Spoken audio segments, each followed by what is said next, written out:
Hello students, हम लोग देख रहे थे मैथमेटिक्स पेपर 1 का first lesson, that is mathematical logic. इस मैथमेटिकल लॉजिक लेसन में हमने अब तक के व्हाट इज स्टेटमेंट क्या होता है, उसको सिंबॉलिक फॉर्म में किस तरह से लिखा जाता है, उनकी ट्रूथ वैल्यूज क्या होती है, उनके ट्रूथ टेबल किस तरह से कैसे बनाए जाते हैं, इक्विवेलेंस रिलेशन क्या होता है, then what is tautology, contradiction, ये पार्ट हमने देखा था। एंड फिर बाद में हमने क्वांटिफायर्स क्या होते हैं, क्वांटिफाइड स्टेटमेंट्स क्या होते हैं, वो हमने देखा था। अभी हम इसके बाद वाला पार्ट हम लेने वाले हैं। जैसे आप सभी को पता होगा कि as per the guidelines Covid की वजह से अभी 12th में जो 25% रिडक्शन हुआ है सिलेबस में, तो मैं ऐसे ही टॉपिक कवर करने वाला हूं टेक्स्ट बुक के कि जो आपको सिलेबस में है। जैसे अभी इसमें आपको after quantifier and quantified statement dual करके एक ड्यूअलिटी वाला एक टॉपिक दिया हुआ है। ये जो ड्यूअलिटी का टॉपिक है वह वैसे है बहुत इजी, पर ये टॉपिक फिलहाल अभी इस सेशन के लिए, इस साल के लिए रिड्यूस कर दिया हुआ है। ठीक है, तो वो पार्ट जो है वो हम अभी नहीं लेने वाले। वीडियोस में हम फिलहाल जो आपको एग्जाम्स के लिए, स्टेट बोर्ड के बोर्ड एग्जाम्स के लिए जो बेनिफिशियल है, हम वही चीज जो है हम लेने वाले हैं, उसी के मैं वीडियोस आपको भेज रहा हूँ। तो हम जो आज टॉपिक देखने वाले हैं that is negation of a compound statement. Compound statement का निगेशन किस तरह से बनाया जाता है। नॉर्मल स्टेटमेंट आपको दिया है तो उसका हम निगेटिव बहुत आराम से बना सकते हैं कि suppose 2 is an even prime number, 2 is an even prime number, ये आपको दिया हुआ है स्टेटमेंट। इसका अगर आपको निगेशन बनाना है तो हम सिंपली बनाएंगे उसमें कि 2 is not an even prime number। फिर वैल्यू उसकी जो ट्रूथ वैल्यू है वो फॉल्स भी हो सकती है, ट्रू भी हो सकती है, पर सिर्फ निगेशन बनाना है तो नॉर्मली हमने क्या कर दिया, उसमें सिर्फ नॉट डाल दिया। तो 2 is an even number का निगेशन क्या बन गया, 2 is not an even number, बराबर। तो वैसे ही अगर कंपाउंड, ये तो सिंपल स्टेटमेंट था, पर अगर कंपाउंड स्टेटमेंट दिए जाते हैं तो उसका निगेशन क्या होता है। तो कंपाउंड स्टेटमेंट में हमने पढ़ा है, एक तो कंजंक्शन हमने पढ़ा है, conjunction, disjunction, implication, double implication, इन सबके निगेशन के लिए फॉर्मेट बना हुआ है। तो ये फॉर्मेट ही आपको लर्न रखना है। दैट निगेशन ऑफ कंजंक्शन क्या होता है, negation of P conjunction Q is negation of P disjunction negation of Q. And negation of disjunction क्या होता है, negation of P disjunction Q is negation of P conjunction negation of Q. ये आप लोगों ने सेट थ्योरी करके एक जो लेसन था 9th में, उसमें डी मॉर्गन्स लॉ करके ये पढ़ा होगा। ठीक है, जिसमें हम कॉम्प्लीमेंट के तौर पे देखते थे कि अगर P और Q इसका यूनियन है तो P एंड Q का union is equal to P union Q का complement is P complement intersection Q complement, और P इंटरसेक्शन Q का अगर कॉम्प्लीमेंट है तो वो हो जाता था P complement union Q complement. इस तरह से डी मॉर्गन्स लॉ हमने देखा था 9th स्टैंडर्ड में, कुछ उसी के जैसा ये सिमिलर है। सिर्फ अभी कॉम्प्लीमेंट ना होकर यहाँ पे क्या है, निगेशन है, और डिसजंक्शन एंड कंजंक्शन आपको दिया हुआ है, इतना ही सिर्फ डिफरेंस है इसमें।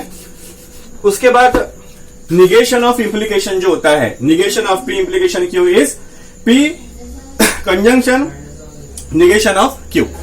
And negation of double implication क्या होता है, that negation of P double implication Q is P conjunction negation of Q disjunction Q conjunction negation of P. ठीक है, तो ये जो पार्ट है this is called as negation of the compound statement. अब इसके बाद हम जो टॉपिक देखने वाले हैं that topic is converse, inverse and contrapositive. Converse, inverse and contrapositive. ये कॉन्वर्स, इनवर्स एंड कॉन्ट्रापॉजिटिव क्या होता है। तो सबसे पहली तो बात यह है कि कॉन्वर्स, इनवर्स एंड कॉन्ट्रापॉजिटिव ये स्टेटमेंट हमेशा अप्लीकेबल होता है सिर्फ पी इंप्लीकेशन क्यू जहां पे हो, यानी इंप्लीकेशन वाले जो स्टेटमेंट्स होते हैं उसमें। इसकी नोट मैंने यहां पे लास्ट में लिखी है that from implication P implies Q we obtain 3 implications called converse, inverse and contrapositive। तो जैसे अगर आपको दिया हुआ जो स्टेटमेंट है वो P implication Q है तो उसका कॉन्वर्स क्या हो जाता है, Q implication P। उसी का अगर हम इनवर्स निकालेंगे तो क्या हो जाएगा, negation of P implication negation of Q। और उसी का अगर हम कॉन्ट्रापॉजिटिव निकालते हैं तो क्या हो जाएगा, the contrapositive will be negation of Q implies negation of P। ठीक है, तो मैं आपको एक एग्जांपल बताता हूं इसका कि कॉन्वर्स, इनवर्स एंड कॉन्ट्रापॉजिटिव किस तरह से लिखा जाता है। जैसे आपको स्टेटमेंट दिया हुआ है, if a function is differentiable, अगर फंक्शन ये डिफरेंशिएबल है देन इट इज कंटिन्यूअस, तब वो क्या होता है, कंटिन्यूअस। तो आप लोग देखेंगे कि यहां पे ये जो स्टेटमेंट दिया हुआ है कंपाउंड स्टेटमेंट, ये P एंड Q के फॉर्म, P इंप्लाइज Q के फॉर्म में है। यानी यहां पे हम देखेंगे सॉल्यूशन जब हम लिख रहे हैं इसका, P वाला पार्ट कौन सा है, अ function is differentiable, a function is differentiable, this is P।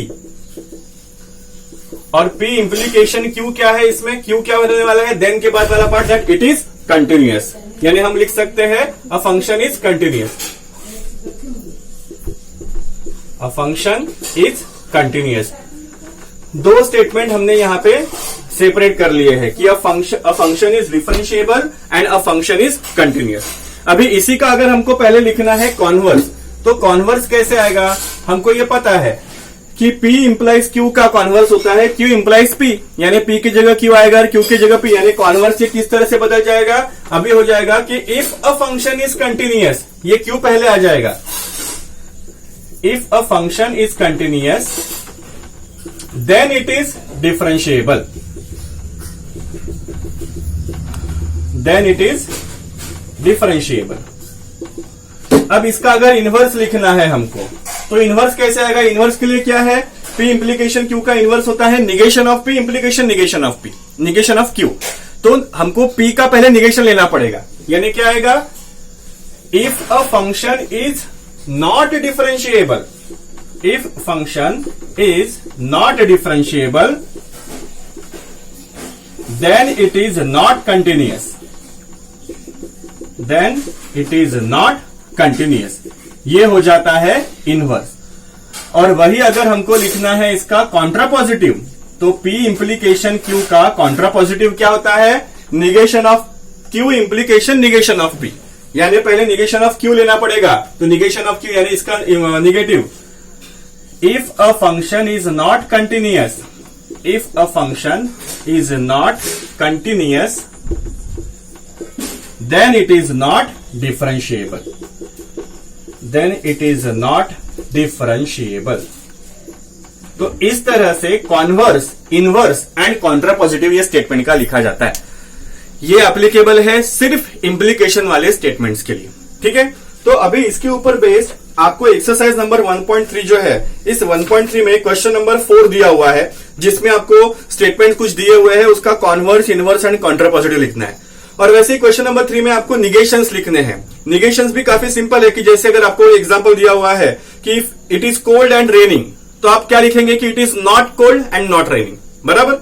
या फिर जो भी आपको मैथमेटिकल स्टेटमेंट है कि अगर x + 8 ग्रेटर देन 11 है, तो उसका निगेशन क्या होने वाला है, x + 8 लेस देन और इक्वल टू 11।